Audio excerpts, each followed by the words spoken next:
இலக்கிய களத்தினுடைய 36வது நிகழ்வு. இந்த நிகழ்வு இடையில தேர்தல் காரணமாக ஒரு 2 மாதங்கள் இடைவெளி விட்டு இன்று நாம் தொடங்குகிறோம். இந்த நிகழ்விலிருந்து தொடர்ந்து நம்முடைய இலக்கிய களம் இயங்கும் என்கிற உறுதிமொழியோடு இந்த நிகழ்வை தொடங்குகிறோம். இந்த நிகழ்வு சரித்திரம் சாமானிய மக்களுடையது என்கிற தலைப்பில் ஏற்பாடு செய்யப்பட்டிருக்கிறது. இதனுடைய நிகழ்வுக்கு தலைமையேற்க வி. நரேந்திரன் மின்பொறியாளர் பார்த்துக்கிறோம். அவர்கள் அறிவிப்பிருக்கிறார்கள். அடுத்ததாக வரவேற்புரை வழங்குவதற்காக இரா கார்த்தி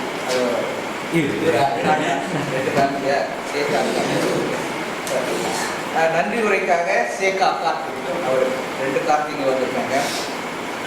எல்லாம் கணினி உலகத்தினுடைய இளைஞர்கள் பட்டாளமாக இருக்கு. அடுத்ததாக சிறப்புரையாற்றுவதற்காக கோ சரவணன்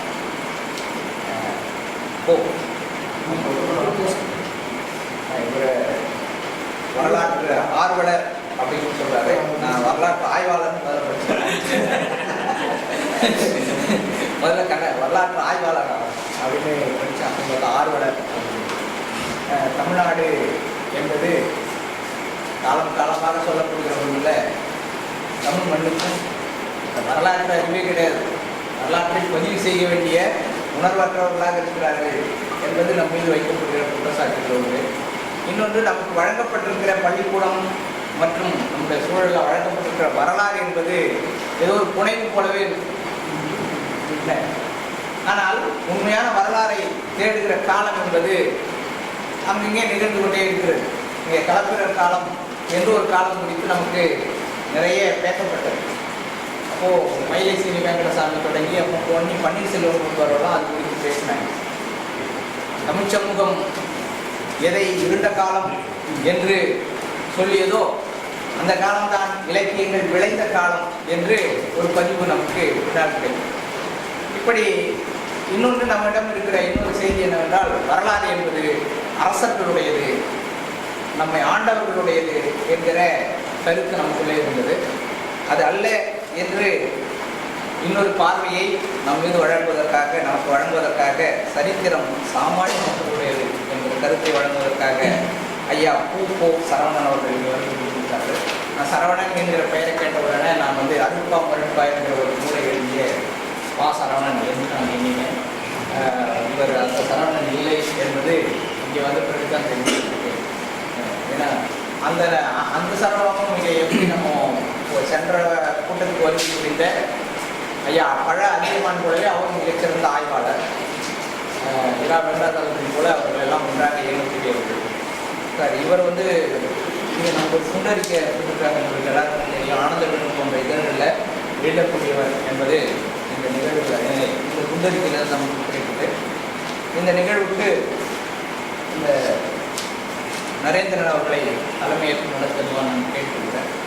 அதற்கு முன்பாக தமிழ் இலக்கிய உலகத்தினுடைய முன்னோடிகளில் மிக முக்கியமாக நம்ம எல்லாம் கவர்ந்திருக்கிற ஒரு மாமனிதர் திரு தீகாசி அவர். தீகாசி ஒரு இடதுசாரி எழுத்தாளர்களையும் அவரோடு இணைந்த வள்ளிக்கண்ணன் அவர்களோடும் தமிழ்நாட்டில் பல எழுத்தாளர்களை உருவாக்கியவர்கள் தொடர்ந்து அவர் குறித்து எழுதி கொண்டே இருக்கிறாங்க. இன்றைக்கு கூட தினமணியில் இந்த கடித பகுதியில் தமிழ்மொழி பகுதியில் ஒருத்தர் எழுதியிருக்கிறார். அங்கேருந்து நீங்கள் போயிட்டீங்க, ஒரு உலகம் போயிட்டு இறந்து போயிட்டீங்க, அங்கேருந்து எங்களுக்கு அஞ்சல் அட்டைகள் வரும் அப்படின்னு அந்த செய்தி சொல்கிறார். ஏன்னா தீகாசி வள்ளிக்கண்ணன் இவங்க 2 பேரும் நம்ம நினைத்த உடனே அஞ்சல் அட்டை நினைவுக்கு வரும். எல்லாவற்றையும் அஞ்சல் அட்டை இல்லை. அதோட நம்ம நாராயணன் நினைவு அஞ்சல் அட்டைன்னா. ஏன்னா அஞ்சல் அட்டையை மிக அற்புதமாக ஒரு ஆயுதமாக பயன்படுத்தியவர்கள் இவர்கள் தான். அஞ்சல் அட்டையிலேயே எல்லாம் எழுதுவாங்க. அது அங்கேருந்து வானத்திலிருந்து எங்களுக்கு அஞ்சல் அட்டை வரும் அப்படின்னு அந்த கவிதை. ஆமாம், அவருக்கும் முடிவு சொல்லுங்க. நினைவுற்றார் ஏற்கனவே நினைவு இருந்தால் அவர் பொறுப்பு அவசியம். அதனால் தீக்காசி அவர்களுடைய மறைவு என்பது நமக்கெல்லாம் பேரிழப்பு. அவர் சிறந்த ஆய்வாளர். இங்கே இருக்கிறவங்க எவ்வளோ பேர் அவருடைய நூல்களை எல்லாம் நம்ம படித்தோம் அப்படிங்கிறத. அவர் சோவியத் நாடு பத்திரிகையில் வேலை செய்தார். நிறைய மொழிபெயர்ப்பு செய்திருக்கார். சோவியத் இலக்கியங்களை எல்லாம் நமக்கு கொண்டு வந்து சேர்த்ததில் அவருக்கு பெரும் பங்கு இருக்கிறது. அவர் மனிதர். அவர் கடைசி காலத்தில் வரைக்கும் கடைசி மணித்துளி வரைக்கும் எழுதிக்கிட்டே இருந்திருக்கார். அந்த தினமணியில் அவருடைய வாரம் தவறாமல் அவருடைய செய்தி, சிறப்பு செய்தியை கட்டம் கட்டி ஒரு செய்தியாக தினமணியில் கொண்டுள்ளே இருந்தது. அவருடைய மறைவு எல்லாம் பேர் இழப்பு. அடுத்ததாக நம்ம காஞ்சி மண்ணில் இந்த மிகச்சிறந்த ஓவியர்களில் ஒருவராக வாழ்ந்தவர் கலைமணி அவர்கள். இந்த இலக்கியக்களம் என்கிற இந்த எழுத்தையே அவர் தான் வடிவமைத்து கொடுத்தார். கலைமணி அவர் நம்ம இலக்கிய களத்துக்கு நிறைய வருகை புரிந்தவர். ஆனால் ரொம்ப அமைதியாக இருப்பார். எங்கேயுமே வெளிக்காட்டிக்க மாட்டார். அதான் செய்கிறோம் அப்படின்னு ரொம்ப அழகிய உணர்வுள்ள அற்புதமான மனிதர். அவர் ஒரு நேர்ச்சியில் அடிபட்டு அப்புறம் கோமா நிலைக்கு போயிட்டு 3 மாதங்கள் அப்படியே போட்டு மரணம் அடைஞ்சிட்டார். அவருக்காகவும் தீக்காசிக்காகவும் கலைமணிக்காகவும் நாம் ஒரு நிமிடம் மௌனம்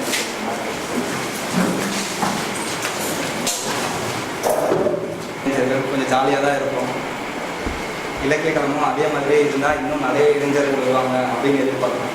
ஏன்னா இலக்கியம்னாலே இன்னைக்கு இளைய சமுதாயம் கொஞ்சம் விலகி போகிறதுக்கு காரணம் என்னென்னா, இலக்கியத்தில் இருக்க சில தீவிரம் அப்படின்றத ஒரு வார்த்தையை வச்சுட்டு நம்ம அதை தீவிரமாகவே பார்க்கறதுனால இலக்கியத்தில் இருக்கக்கூடிய ஜாலியான விஷயங்கள் என்னன்றதை நம்ம விட்டு போயிடுறோம்.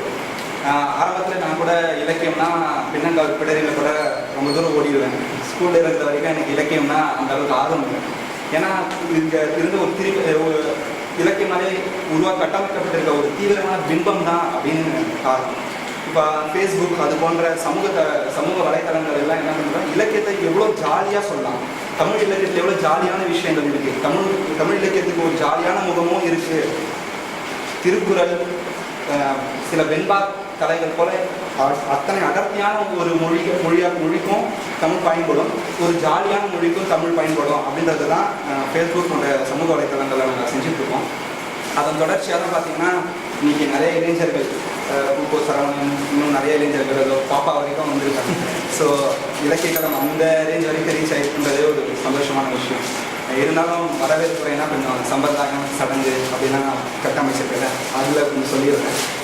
இலக்கிய களத்தின் 36வது நிகழ்வான சரித்திரம் சாமானிய மக்களுடையது என்ற கருத்தரங்கத்திற்கு வருகை தந்திருக்கும் அனைவரையும் வருகை என வரவேற்கிறோம். இதில் தலைமை உரையாற்றிருக்கும் திரு வி நரேந்திரன் அவர்கள் இந்த பள்ளியின் முன்னாள் மாணவர், அதோடு தற்போது மென்பொறியாளராக சென்னையில் பணிபுரிந்து கொண்டிருக்கிறார். பூக்கோ சரவணன் ரொம்ப முக்கியமான ஒரு பேர். நீங்கள் காஞ்சிபுரத்துக்கு வந்ததுக்கு முதல்ல ரொம்ப தேங்க்ஸ் சரவணன். இவரை பற்றி சொல்லணும் அப்படின்னு பார்த்தீங்கன்னா, மாநில அளவில் பல பேச்சு போட்டிகளில் குறிப்பிடத்தகுந்த பரிசு வாங்கியவர்.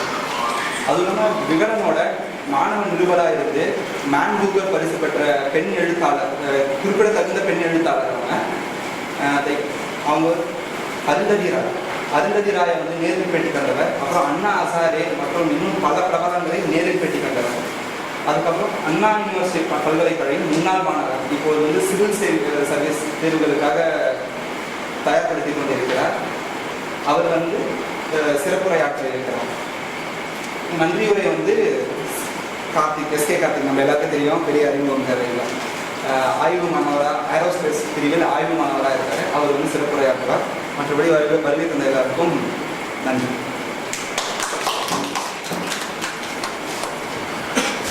இன்றைக்கு நாம் எடுத்துக்கொண்டிருக்கிற தலைப்பு சரித்திரம் சாமானிய மக்களுடைய.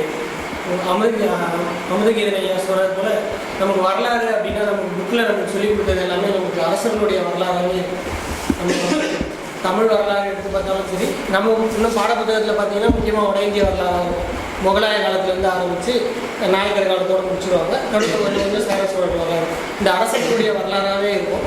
இதில் வந்து மக்களோட வரலாறு நமக்கு சொன்னதுன்னு பார்த்தீங்கன்னா ரொம்ப குறைவு. நமக்கு பாடப்புத்தகத்தில் வர்றதும் சரி, இந்த சமூகத்துக்குன்னு ஒரு 2000 வருஷம் வரலாறு, இந்த சமூகம் எப்படி இருந்துச்சு, எவ்வளோ உயர்வாக இருந்துச்சா, இல்லை இப்போ எப்படி அடிமையாக மாறுச்சு அப்படிங்கிற வரலாறுலாம் இருக்குது. வரலாறு எவ்வளோ முக்கியம் அப்படிங்கிறதுக்கு நம்ம தான் சிறந்த எடுத்துக்காட்டு. வரலாறு மறந்த ஒரு சமூகம் அடிமை சமூகமாக மாறிவிடும்ன்ற ஒரு கருத்து இருக்குது. அதுக்கு தமிழ் சமூகத்தை விட சிறந்த எடுத்துக்காட்டு வேறு எங்கேயுமே கிடையாது.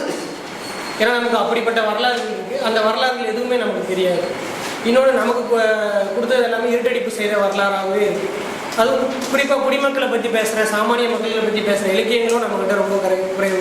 சிலப்பதிகாரத்தை குடிமக்கள் காப்பியம் அப்படின்னு சொல்லுவாங்க. ஏன்னா வணிகர் குடும்பத்தில் பிறந்த 2 பேரை பற்றி வாழ்க்கை வரலாறு சொல்கிறதுனால சிலப்பதிகாரத்துக்கு குடிமக்கள் காப்பியம் அப்படின்னு ஒரு பேர் இருக்குது. இதை தவிர சாதாரண மக்களுடைய வாழ்க்கைகளை பற்றி சொல்கிற இலக்கியங்களோ இல்லை அவங்களோட வரலாறை பற்றி சொல்கிற இலக்கியங்களோ பொதுவாகவே உலக வரலாறுலேயே ரொம்ப குறைவு தான். நம்ம இன்னைக்கு இந்த தலைப்பு ஏன் ரொம்ப முக்கியம் அப்படின்னா, நம்மளை சுற்றி நிறைய சிக்கல்கள் இருக்குது. ஈழ சிக்கலாக இருக்கட்டும், சமூக சிக்கல்களாக இருக்கட்டும், இந்திய அளவிலும் சரி தமிழ்நாடு அளவிலும் சரி, பொருளாதார சிக்கல்களாக இருக்கட்டும், சுற்றுச்சூழல் சார்ந்த சிக்கல்களாக இருக்கட்டும், நிறைய சிக்கல்கள் இருக்குது. எல்லாத்துலேயுமே நம்ம காப்பாற்ற யாராவது ஒரு தலைவர் வந்துடுவாங்களா அப்படின்னு நம்ம எதிர்பார்த்துட்டே காத்துட்ருக்கோம். சங்கர் படத்தில் வர ஒரு சூப்பர் ஹீரோ மாதிரி யாராவது எல்லா பிரச்சனையும் நம்ம தீர்த்து வச்சுருவாங்க அப்படின்னு நம்ம எதிர்பார்த்து நம்மளோட கடமைகள் எதுவுமே நம்ம செய்ய மாட்டோம். இப்படி தான் நம்ம இருந்துகிட்டு இருக்கோம். ஆனால் அதனால் இன்றைக்கி சரித்திரத்தில் சாமானிய மக்களுடைய பங்கு என்ன, அவங்களால வரலாறு எப்படி மாறி இருக்கு அப்படின்னு தெரிஞ்சுக்கிறதுனால நம்மளோட கடமையை நம்ம ஒழுங்காக செய்யணும். யாராவது நம்மளை காப்பாற்றிடுவாங்கன்ற எண்ணம் விட்டுட்டு நம்மளோட செயல்கள் நம்ம என்ன செய்ய முடியும் அப்படிங்கிறதுக்கான ஒரு சிந்தனையோட தூண்டுற ஒரு கருத்தரங்கமாக இது இருக்கும்னு நம்புகிறேன். ரொம்ப நேரம் கடத்தாமல் நம்மளோட சிறப்பு பேச்சாளர் பூகோ சரவணன்